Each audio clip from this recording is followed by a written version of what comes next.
All right, guys, so today I'm back at Highland Cycles, Morgan's paddling shop in Montrose, Colorado.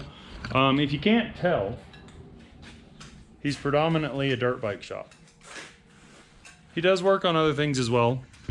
He's got some adventure bikes in here that he's working on. He's got this really cool 500, this FT500 Ascot.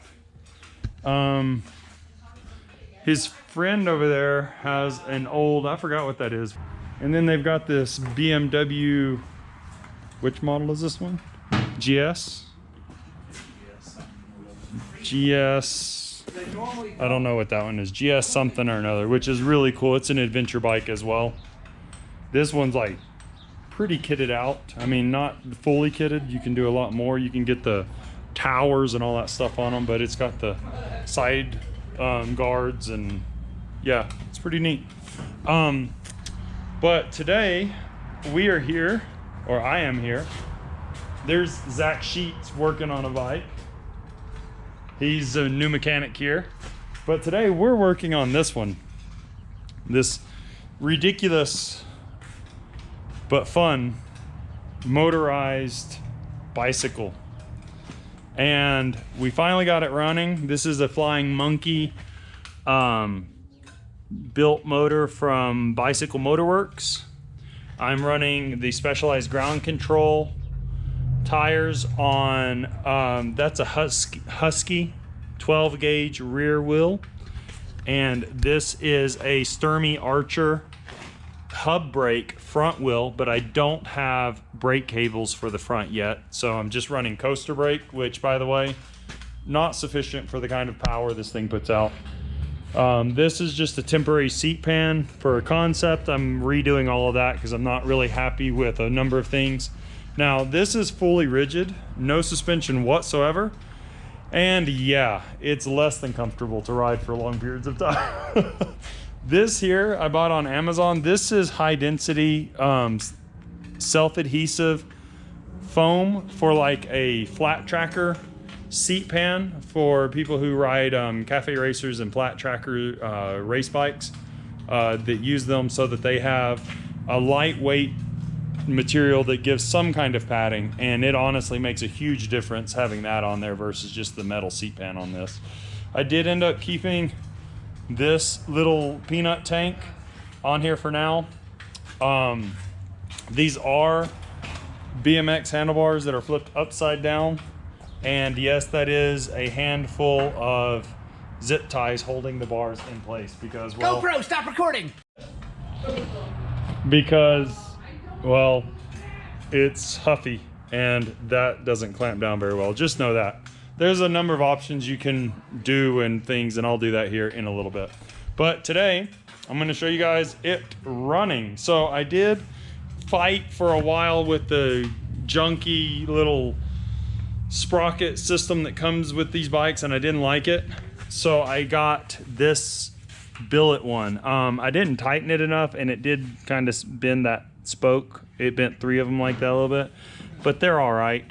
No big deal. I put this chain tensioner on the pedal side to take up the slack because we actually spun and riveted the chain and cut it down to size where it needed to be. So this chain tensioner, and by the way, there's a tab in there, and it's going to keep it from falling into the spokes for me. So that's just an added benefit. We couldn't get the mounts that came on it to work, so we used these plates that weren't intended for it as the mount on the bottom side, and I'm just running the factory junky exhaust pipe right there. But the thing is that it is running, and it's pretty fun, and Zach, he's dying with anticipation to ride it. So and so I'm gonna set up the camera somewhere and I will show you it going.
All right, so I did a speed pass with the factory muffler and the cap. It's usually round, has a little hole on it down there. And what did I say I got? 29? 28? Yeah, with the cap, I think I told Zach that I got 29 max miles per hour.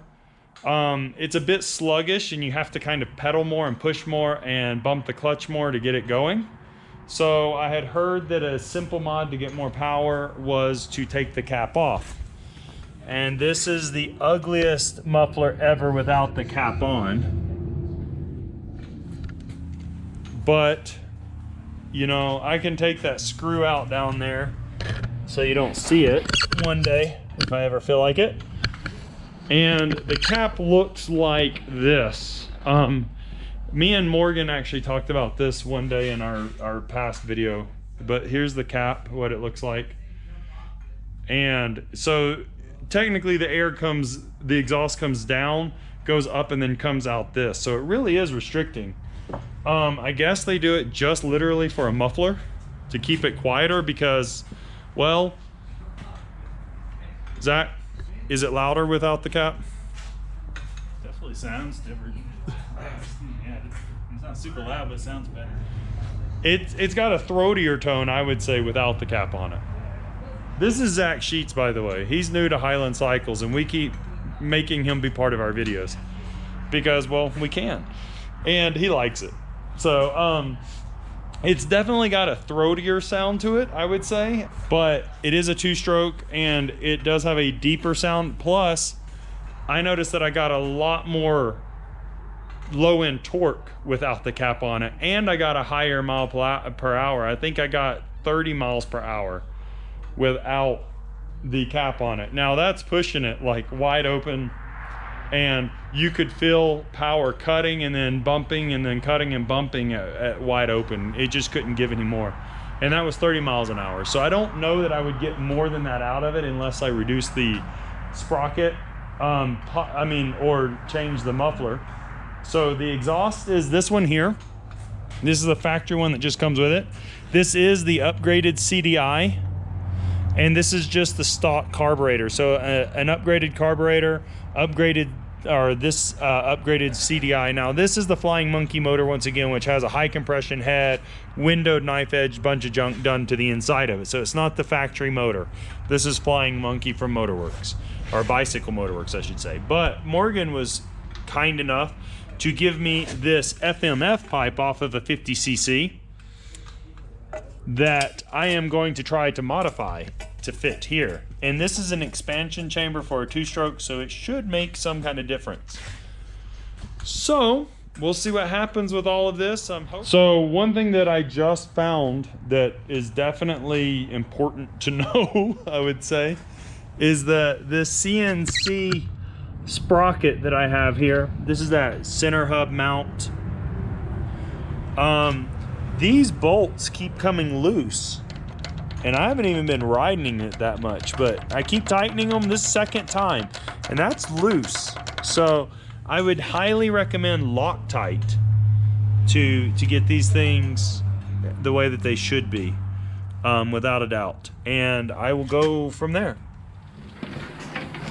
All right, guys, so I am doing my first video POV of riding this. This is with the modified muffler.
So that was it. We'll see how it goes in the video. Yeah, this thing with that mod and everything is actually pretty fun to ride. It will pop wheelies if you let the clutch out too fast and have it wide open. I don't know how long my clutch is going to last. That's a whole nother story, but trying to, you know, figure it all out. And the clutch, you know, $11 for a factory standard OEM style one, and then I think $15 for the upgraded ones. One thing that I am interested in is potentially looking at the 3mm billet clutch plate, so we'll see about that as well in the future. And of course, once again, where'd it go, modifying that pipe there to see if it runs on this bike better. So if any of that works, I'll let you know. All right guys, so that's it for today. We've done the mods and gotten it running and enjoyed riding it quite a bit. It's way more fun than it should be for something that simple, but it's enjoyable. And man, taking that cap off the pipe and that kind of torque it gives it and the speed, I think a max of 30 miles an hour is what I've gotten to with it so far. It's pretty funny and pretty fun. So yeah, we'll keep doing more things. I've got other stuff. Unfortunately, with COVID stuff, business is iffy, so money is iffy, and I'll have to pick and choose what I can do with it. So keep that in mind. But I will have more videos for you. Now that it's running, it's going to be even more motivating to do more videos with it. So we'll go from there. Take care.